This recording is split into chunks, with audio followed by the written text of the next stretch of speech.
Hello everybody, and welcome to me talking today about the 14th century rondel with brass fittings as made by Deepeeka. So this was recently gifted to me by someone very dear to me, and it is a great little blade. The blade comes out at a little under a foot, so it is not too long, not too short, perfect length for what it's supposed to be. Comes out to roughly 3/4 of a pound and goes for $64.99 on Cult of Athena, which is where I get almost all of my blades from at this point. It's made by Deepeeka, like I said, EN45 steel. So nice and solid, nothing too fancy or extravagant, but from Deepeeka you're not exactly expecting the world's fanciest blades. But it gets the job done. There are no major faults or defects to it, which is great.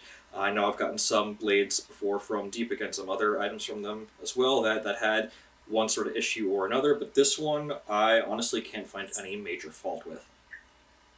If I were to get really, really nitpicky, there is a little bit of pitting on the brass fittings where it looks like it was cast or something, but honestly, I think they just add some character to it. It's nothing major. There's no major wiggles or anything in the blade, no cracks, no major scratching anywhere. It is a great job.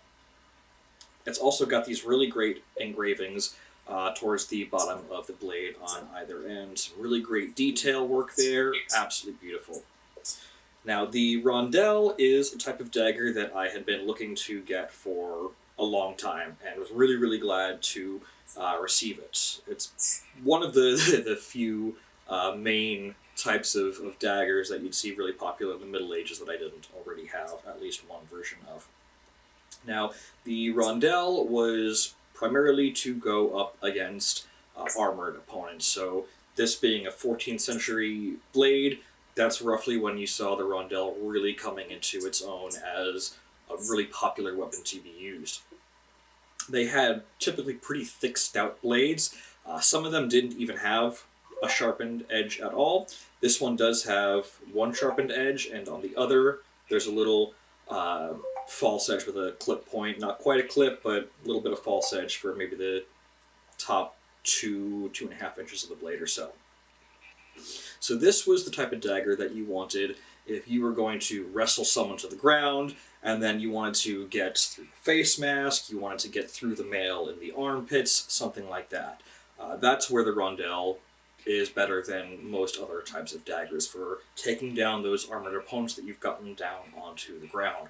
And this is a perfect example of what you would find for an earlier rondel. Yes, rondels had been around for way before the 14th century, but when they really started to come into prominence, this is what you're going to find.